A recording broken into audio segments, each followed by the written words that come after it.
right, well, we've hit a couple minutes after 10, so we'll go ahead and get started. Good morning, everyone.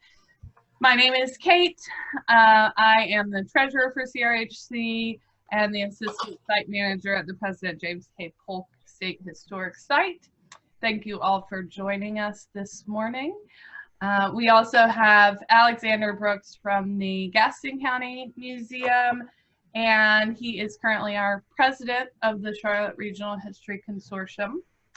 I'm going to start out with a short introduction for Mr. Garcia here, and then Alex is going to take over and talk a little bit about how they met and what they've been working on and working together. So pull up my bio here. All right, Juan G. Garcia is the Senior Transportation Planner for the Gaston County Planning and Development Services. Mr. Garcia has been with the Gaston County government since 1997.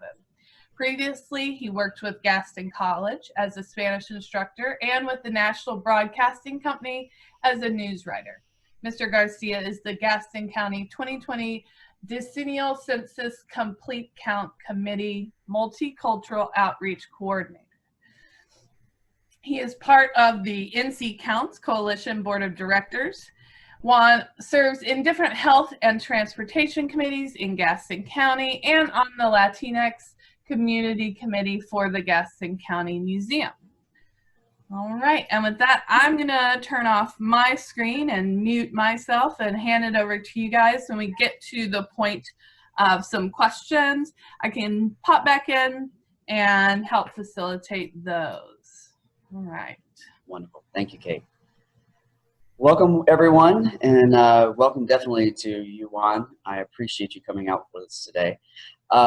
So to give everyone a little bit of background, Juan and I we obviously both work for Gaston County government and have worked together for many years. And I had spoken to Juan on several occasions prior to this. He's helped the museum out immensely on a lot of different various projects we've had.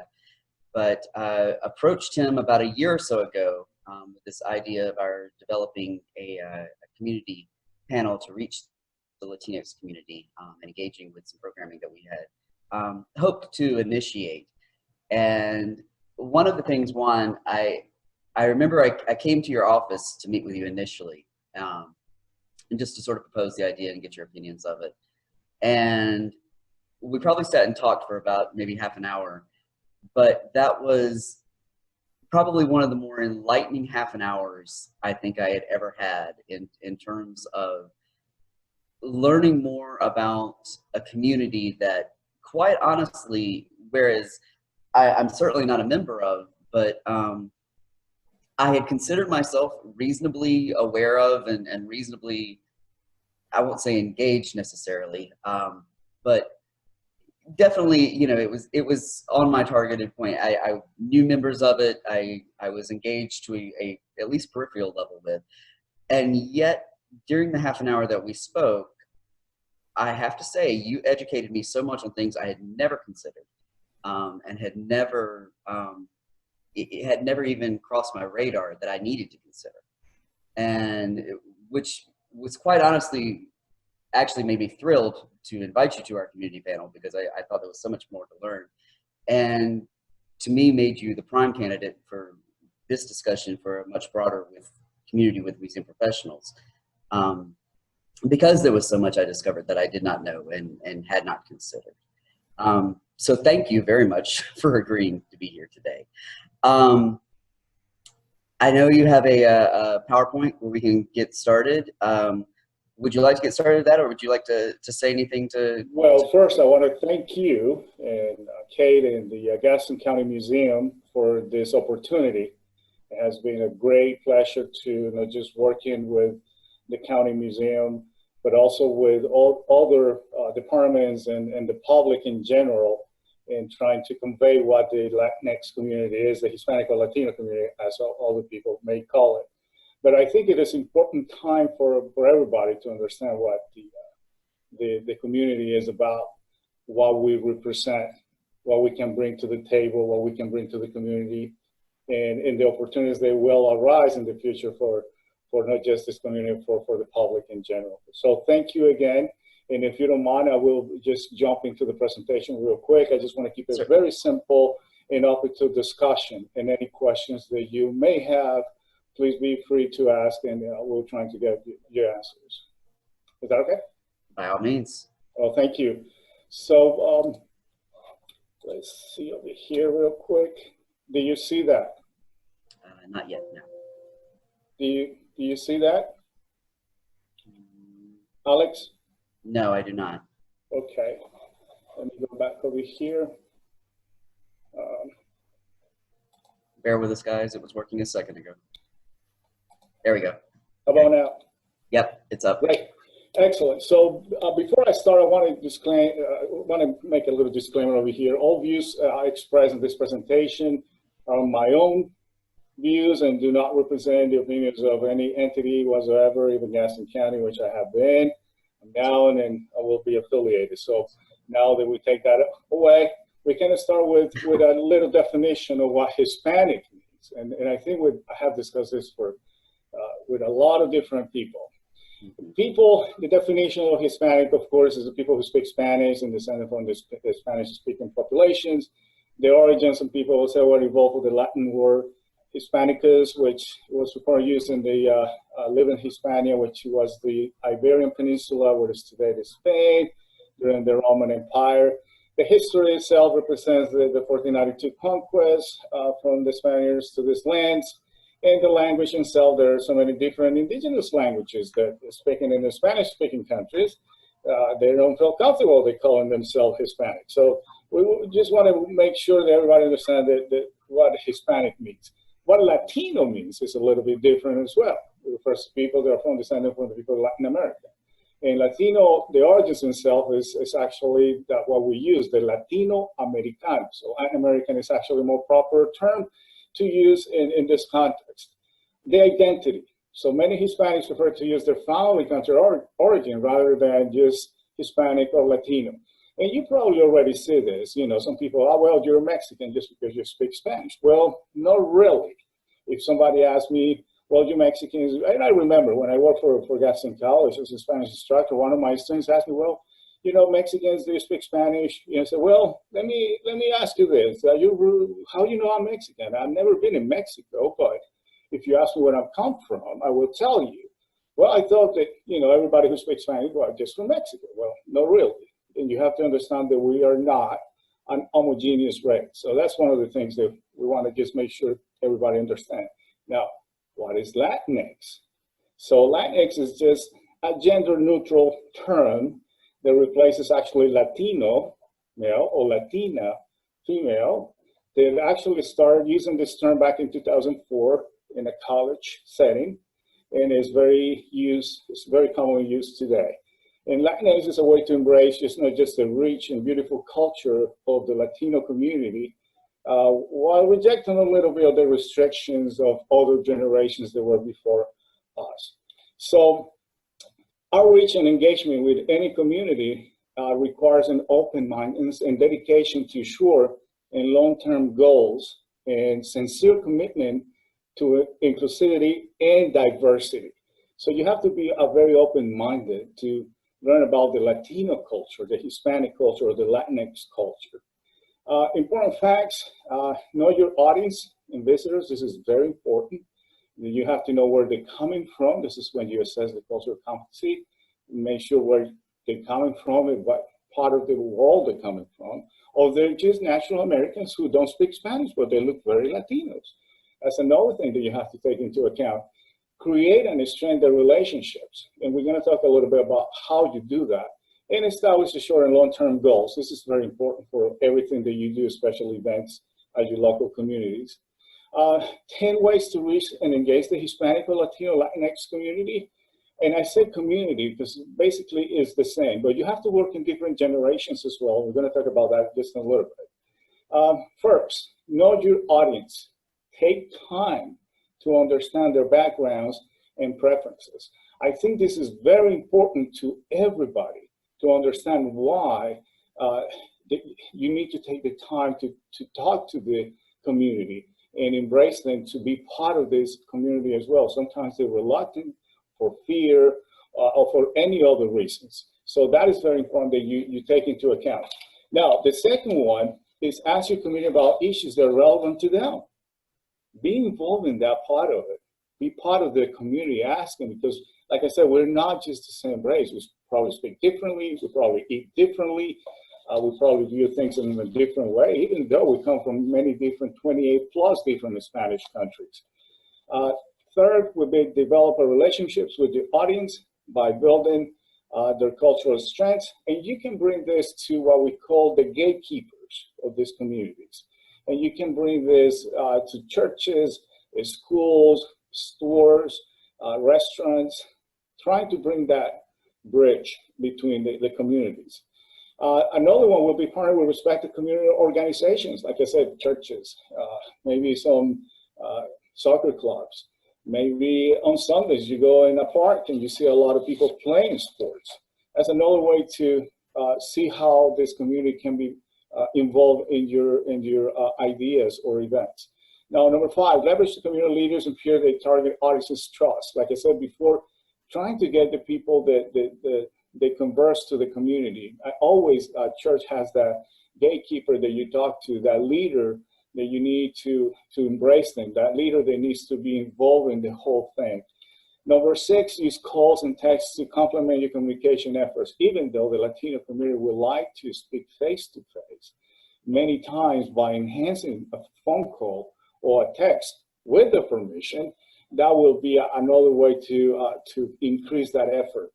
Number 7, use traditional media outlets to reach the Latino audience. And you probably already know that in the Charlotte region, there is a Spanish-speaking newscast. It's called Telemundo. And they're very engaged on helping the community to be heard. So they're just not working in Charlotte. They go all over the Charlotte region. They have come to Gaston County. They have done several different pieces in Telemundo for the news channel. They usually go at 5 o'clock in the afternoon, and they repeat the same news channel at 6 p.m. in the afternoon with news, with local news that target the Latino or the Latinx community. Number 8, take advantage of social media, especially with reaching younger Latinos, Facebook, Instagram. There is a lot of things that people don't understand. Some of these younger Latinos, they don't speak Spanish. So how you converse this communication to them? You're doing it in Spanish, you're doing it in English, you're doing it in both. So you have to learn where these younger Latinos are located and what is the database, what is the demographics of that specific area that you're working on. Number 9, optimize your websites to use friendly, include videos. That is the way to inclusion, maybe with some faces related to the Latino community. They don't have to be in Spanish, but if you look very Latinos or include some audiences, or maybe a mix of many different communities, that will be great, because then they will be part of the whole thing. And number 10, just learn from your outreach strategies and you adjust a little bit about how to embrace one thing and maybe move it to another one. That is a way how you build a good and very trustworthy reputation with your program. Now, there are some tips of planning, engaging the Latinx community through different events. The planning process is very important. Like I said before, you have to identify and know the specific community, but you don't have to tell them to come and visit you. One of the things that I tell people is you have to go and visit them in the place they live, in those areas, and trying to engage them. So be very proactive in this thing. Like I said, meet the community where they are and plan an event that is fun, music, dance, and celebration, and something that we Latinos love, food. And so that's one of the things that I embrace everywhere I go. So what is the food? That's the first thing I do. Music is great, but what is the food? Even I'm not from Mexico, but I love tacos. What is the taco truck, right? So what is the empanadas from Colombia or from Argentina or some other thing? So things like that, I love to see. Food is a very important part of those events. Adapting, cultural relevant. It doesn't matter. Just if you don't like that particular a person, just look for the idea of bringing this community to you. That will enhance your understanding of what the community is about. I can talk to you about social issues, like, for example, crossing our arms for the Latino community is respect. For the Anglo community is disrespect, is avoidance of eye contact, for example. For us, when we're talking to somebody, sometimes we move the head away just because we paying attention. It's not because we don't trying to avoid communication. It's a little bit different. So advertise. Provide information to the LatinX organizations, churches, the health clinics, community centers, small businesses, restaurants, stores. Go to those places and try to embrace their community. And like I said before, provide the TV, radio, Spanish language channels. We have a couple of them in Charlotte now, so do that as well. Translate some of these programs in Spanish, trying to get a natural, general language. Don't use particular words for a particular community, trying to use a natural Spanish language, something that everybody can understand. And including activities for the entire family, especially for the children, painting their faces, trying to use colors they're very bright, things like that. A youth programs example, and opportunities for the young people. And again, family gatherings are very important for the Latino community. So that type of events are very, very popular. This is one of the things. The purple one is emotional benefits of the Spanish language services, and the green is the functional needs for the Spanish language services in a museum, for example, in your setting, something that you're very comfortable with. When you're talking about Spanish dominant and low acculturation, green and purple go side by side. But when you're talking bicultural and bilingual thing, I think the Latino community is more emotional benefit. What is going to be benefit for them emotionally? And when you go to a high acculturation or English dominant, then of course the purple will be higher because we're more emotional benefit for us. A cultural connection. What is that piece connected to me? That's one of the things that and I'm going to put all these links later for you to distribute, so I won't mind that. Now, another thing, this is another website and resources that you can go and get more information on how to get the Latino community involved, engaged in your programs. And I want to thank you again for this opportunity. I know I have to go really quick on this. I want this to be an open discussion, answer questions that you may have and stories that you may have as well. We'd like to hear it. Thank you so much.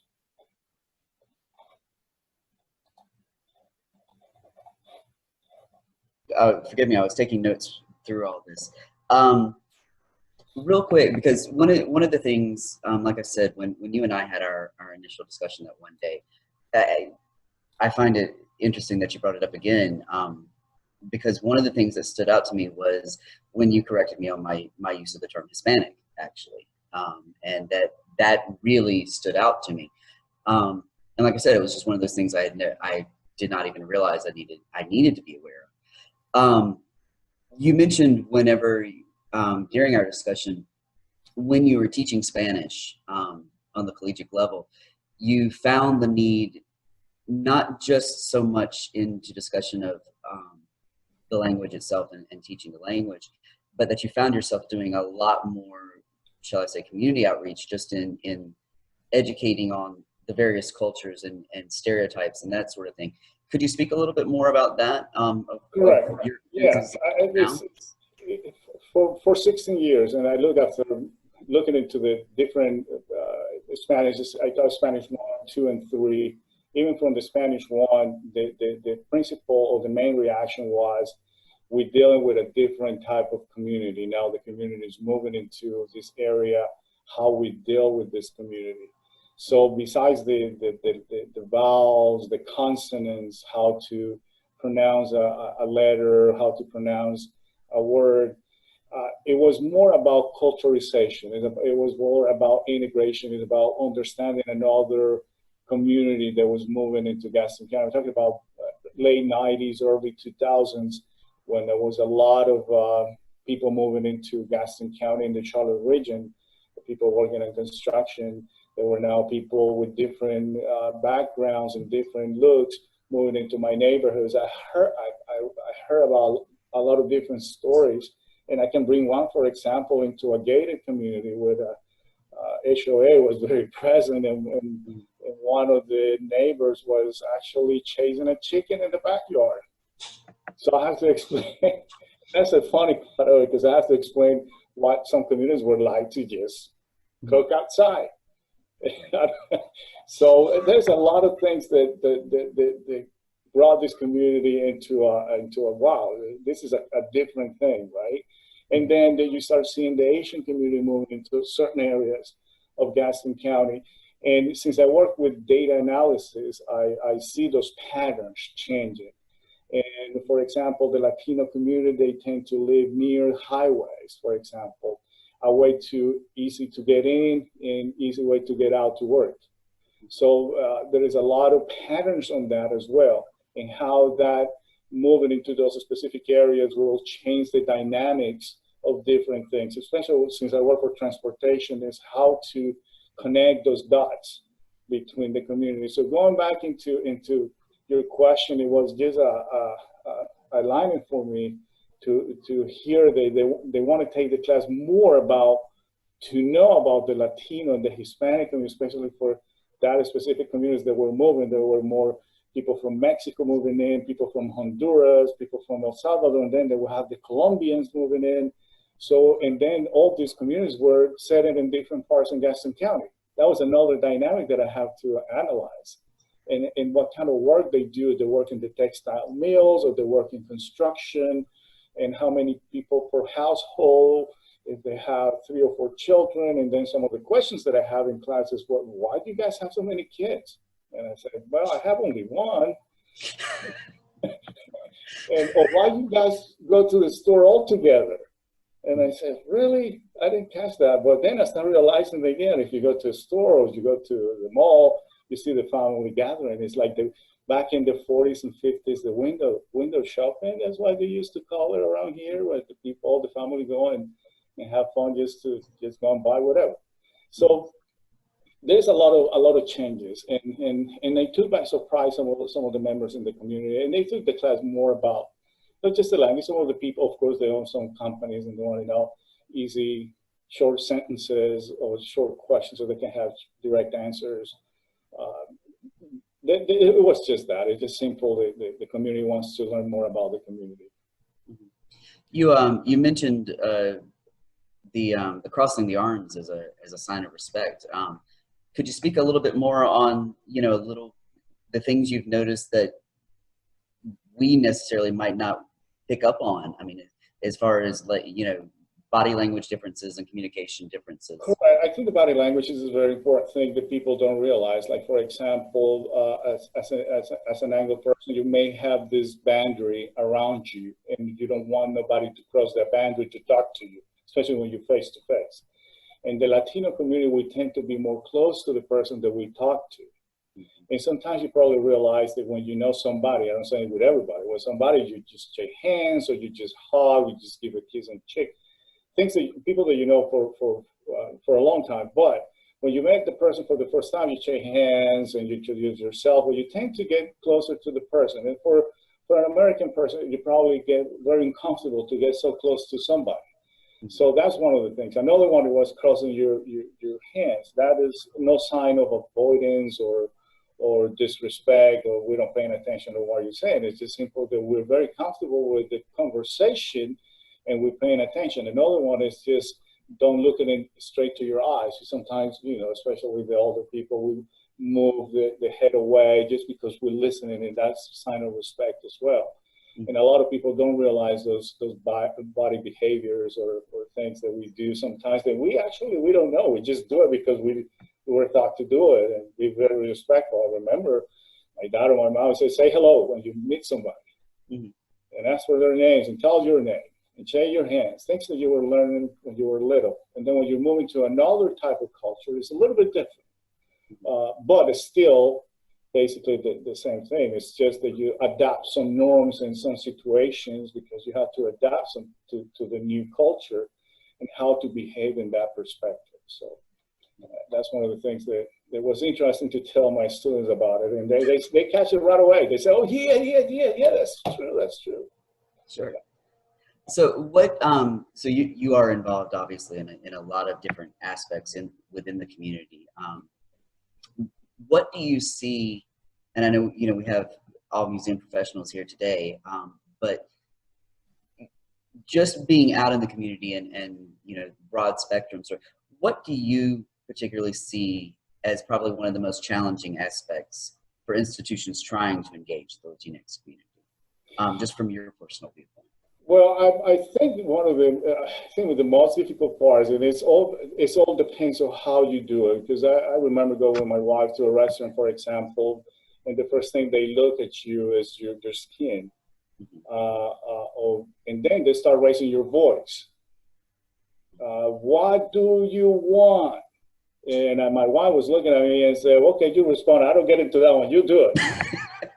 I need a glass of water, she responded back to me. So the perception, I think that's the most difficult part of it. The perception that everybody, just because it looks different, they don't speak the language. That and this is just a particular perspective. It's just my personal analogy on this. But you start understanding the people around you when you start looking into the history of it. And as you already know, I have a very large collection of different memorabilia and pictures of Gaston County that dated back, and even maps, since I work with maps from centuries ago. So when you start learning that history of it, then you understand the people and the cultural, the education part of it. And like, for example, when I live in New York, you have in your borough, in your neighborhood, 120 different languages. So you get used to that, and then when you see somebody new in a place that you just have monolithic, or people that just look like just one, then you see somebody else, you adapt some situations, and you think, oh well, this person is not from around here, so they may know that they don't know the culture. So that's probably one of the things that has been challenging for a lot of people. As a matter of fact, there was an article in The Economist last year about Gaston County and about how people moved to Gaston County and why. And so, so that was interesting article in regards to that, and it was the same perception that we just a very diverse, but at the same time we just want Hispanic culture, and that's not true. We have, first of all, thank you, Cassandra, for the question about other kind of social cues and things we might want to be aware of. Katie also asked if we, as museums in particular, if we're starting to try to kind of broaden our inclusion process, what would be a good place to start? We're mostly small organizations, so we have to prioritize. And she said at their institution, they're kind of thinking between Spanish-speaking audio guide, a Spanish written guide, so translating the panels and their exhibits, different signage. Is there a good way to figure out what to prioritize? Those are good points, and that is a very good question. I think one of the things that you have to understand, and I'm sorry for that, is just that, for example, if you set up your short goals and then the long-term goals, start with something that you can handle, and then add things to that program little by little. And also know your community. Depends on what you want to do, depends on what you want to try to do. So just make sure that particular community in your area understands the needs and what you can bring to them. So part of that analysis is the planning process, like I was talking about. Just make sure that you know that community in particular, what it's composed by. I know there is a lot of people that work with this, especially in planning departments, when they look into census tracts, for example, and they do into what kind of communities live in that census tract.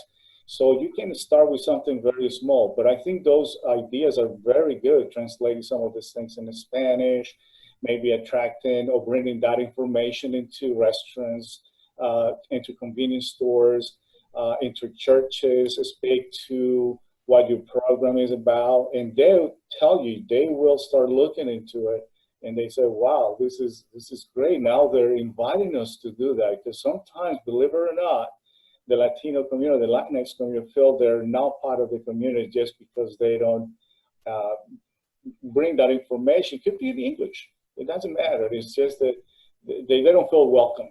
And it's just talking about the people that move from another countries, or the first generation, or the second generation Americans, the younger ones too. If you go to high school and you speak about careers, for example, you have the same questions. Can I do that? So yes, you can do whatever you think you want to do. It says that you need to start looking into it. Can I do it? How? So misinformation is part of it. And when you start bringing information and you start including them, then voila, you got a win-win situation. You start with short goals and then bring the long-term goals.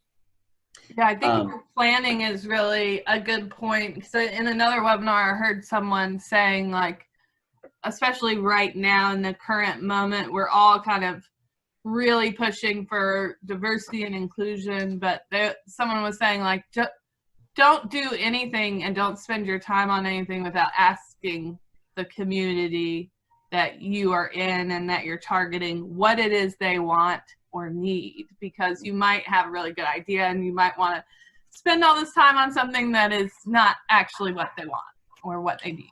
So just ask. Exactly right. And remember, food. Yeah. That's most important, Katie. Get that food truck out.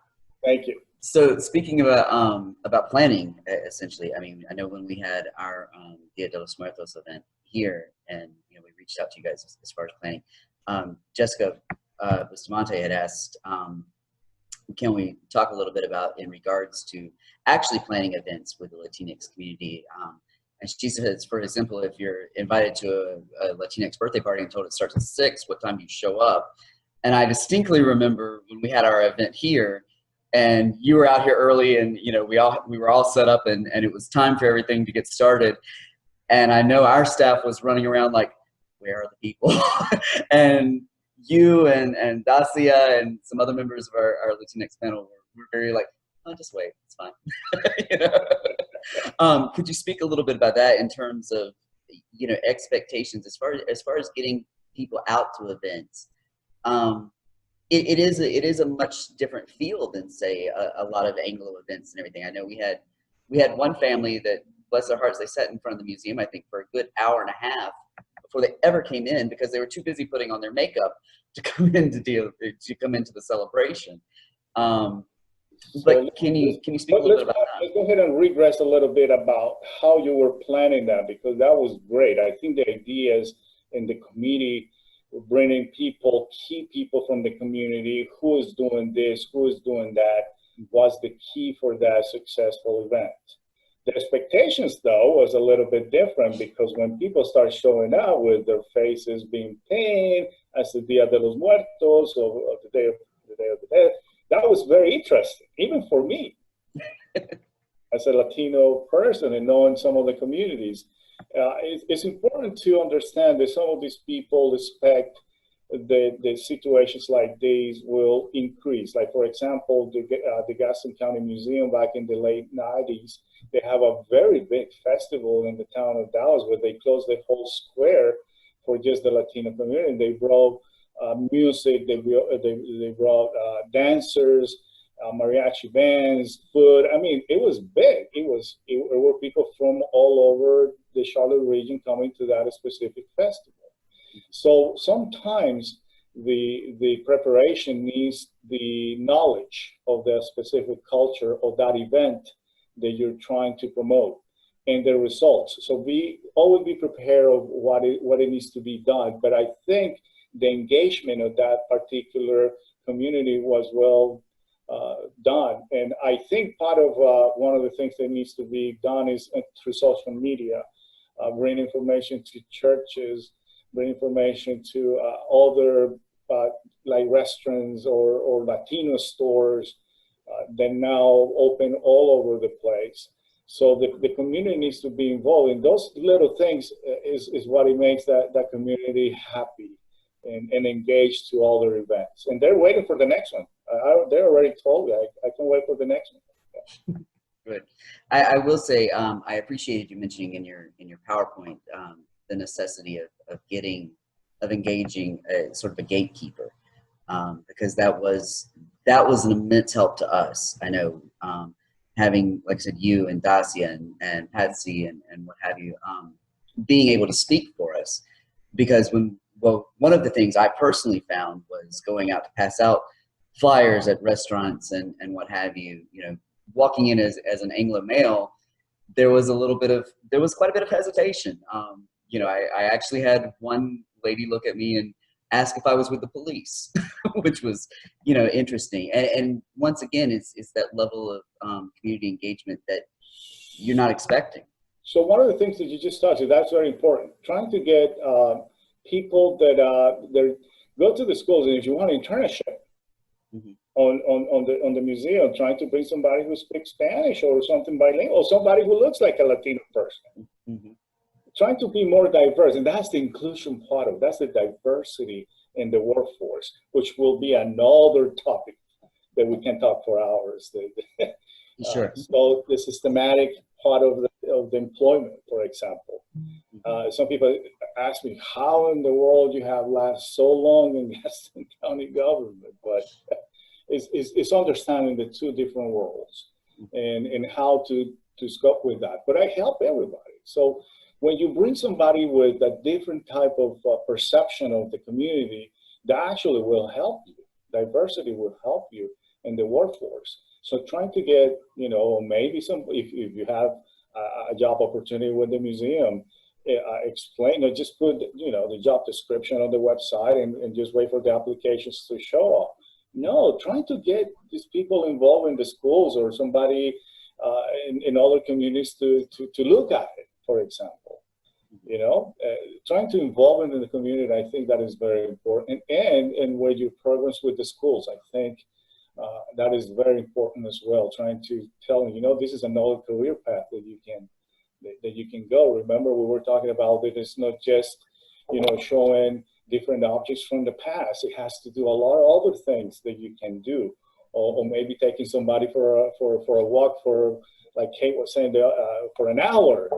If you like the outdoors, it's another opportunity. Different things that you can bring the community to work for you or to help you in your office.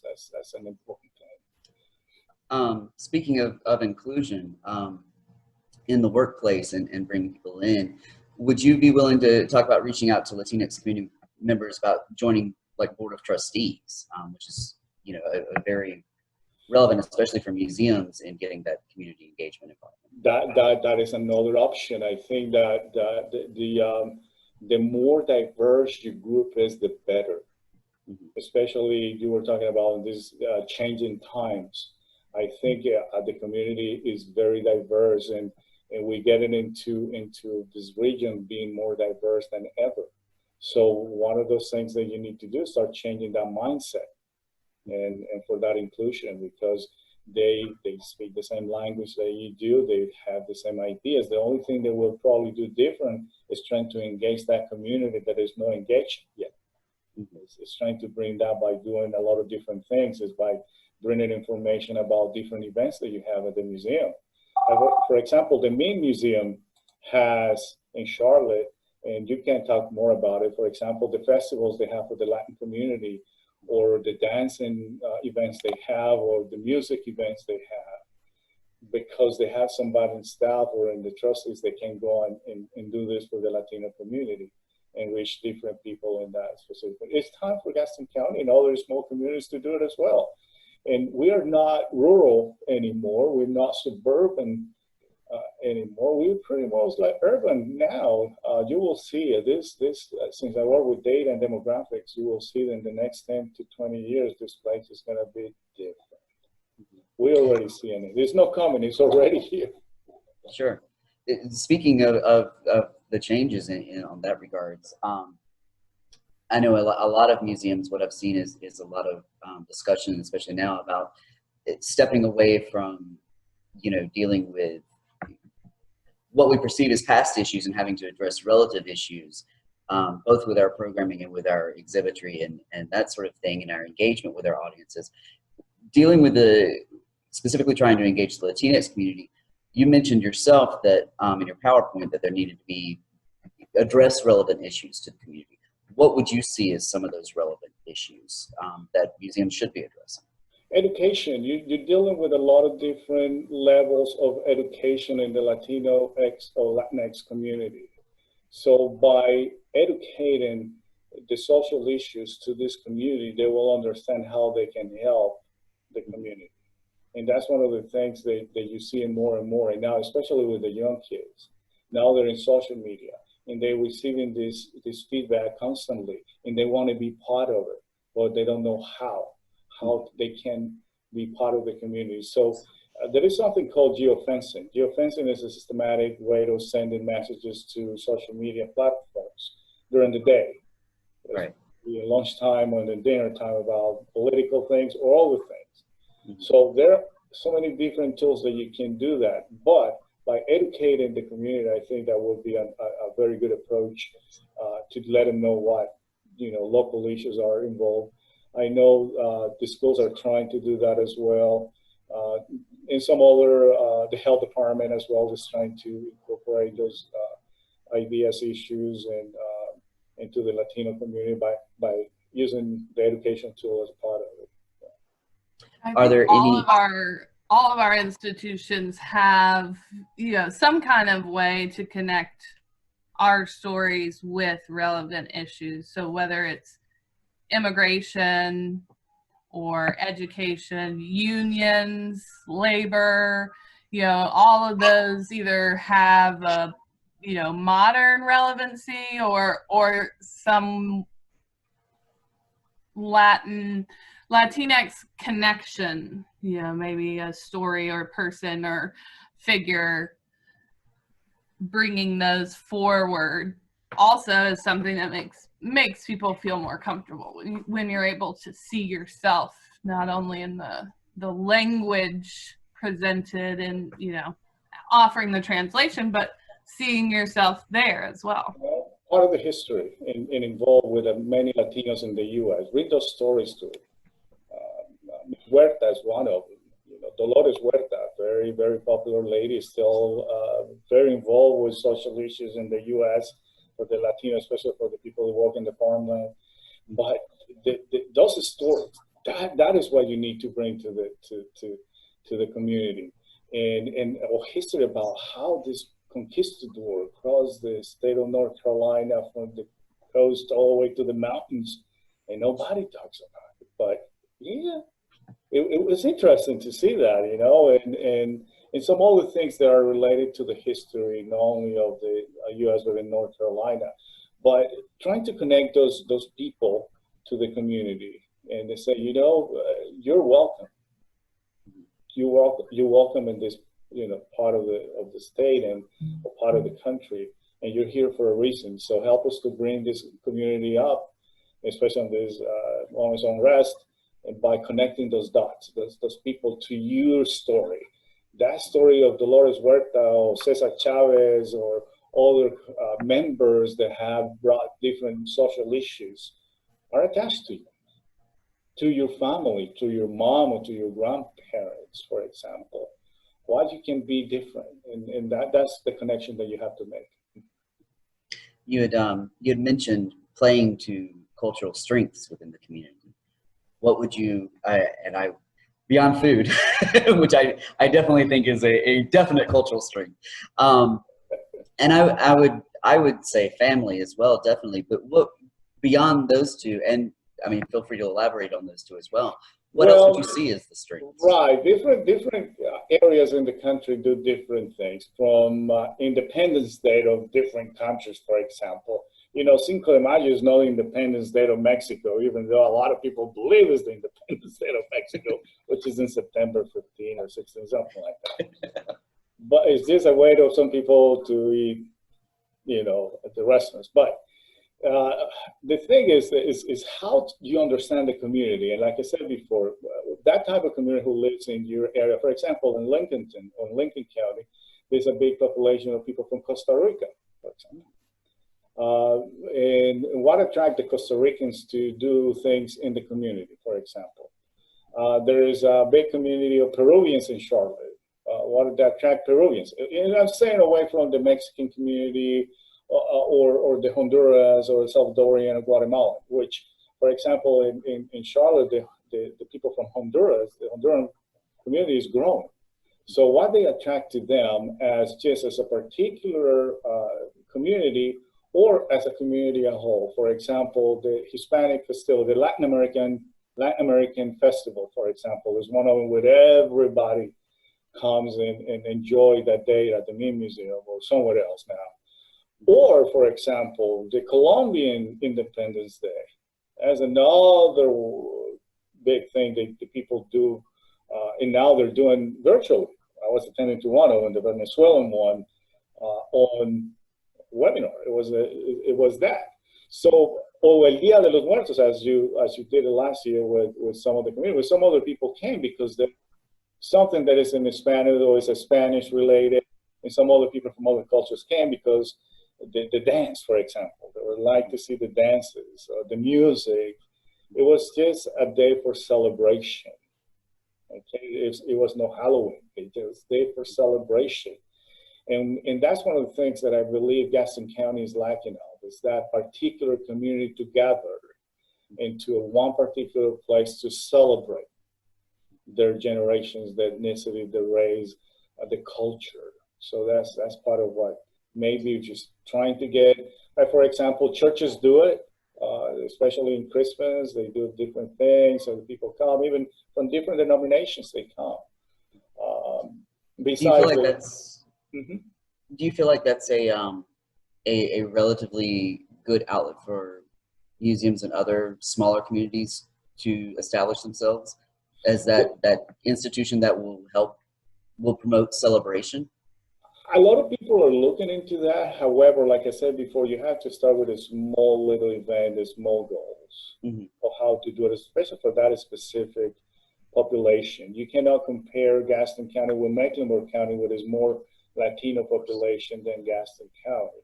And the needs, for example, in Mecklenburg County are a little bit different than Gaston County. Or the perception of the Latino community is a little bit different in Mecklenburg County than Gaston County, even though that is changing in Gaston County as well. Not only with the Latino community, with other communities as well. So we're becoming more proactive in that aspect, and more inclusiveness is a way that I look into that as well. But it starts with a small little thing. It starts with something that is compact. You cannot do a lot of different things at the same time because it's not going to help at all. But it starts by embracing that culture. It could be by doing a family gathering or bringing the Dia de los Muertos or Independence Day or just a Latin American festival like the town of Dallas and the museum. I mean, the Gaston County Museum, they back in the late 90s with a lot of people from all over county were coming to just celebrate that.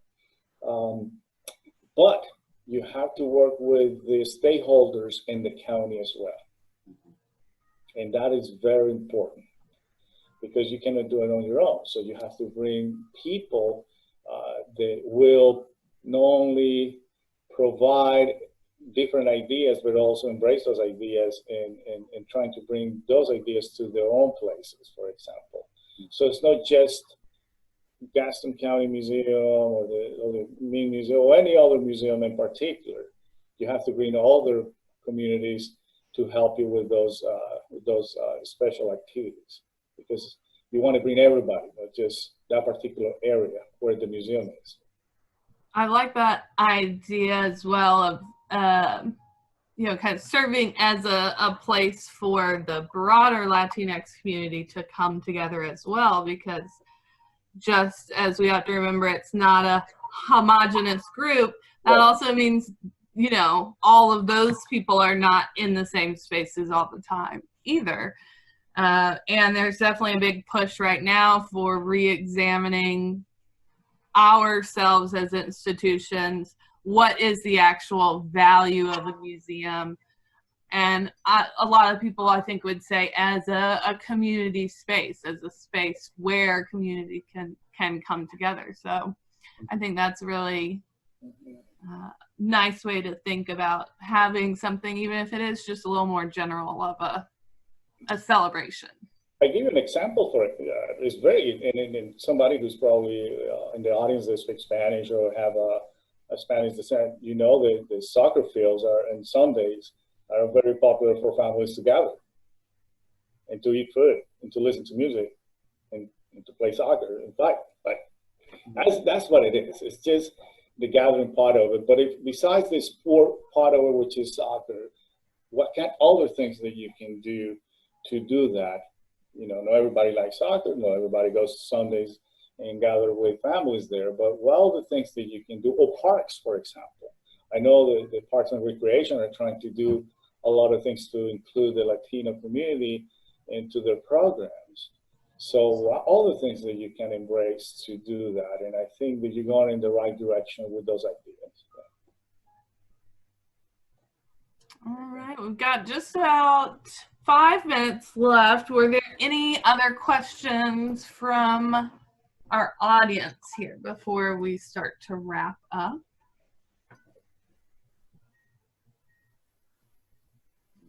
Like I said, we will have this recorded, so you can go back and look at some of those websites and resources that Juan mentioned, and share this with your coworkers, colleagues, etc.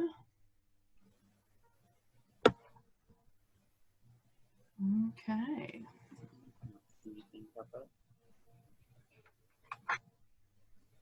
We'll go ahead and get wrapped up then in that case. Thank you so much, Juan. This was fabulous and very informative, and I appreciate this beyond belief. You've been willing to come out here and speaking with us today. Well, Alex, thank you so much, and thank Gaston County Museum and Kate for this opportunity. It has been a great pleasure to just bring this information to you. I know there's other stuff that we probably miss, or we'll probably talk and take hours talking about different things, but at least this conversation has started, and I hope it doesn't stop over here. I hope it continues, not only with every single area in North Carolina, but in the Charlotte region. Thank you again. All right. Thank you, Juan. Thank you, Alex, as well. And we do not have another webinar planned in the next few weeks, but when we have another one on the schedule, we'll share that via our social media and our emails. Otherwise, let us know if you have any ideas for upcoming speakers or topics, and we will talk to you all soon. Thank you. Thank you. Bye. Thank you, everyone. Thank you.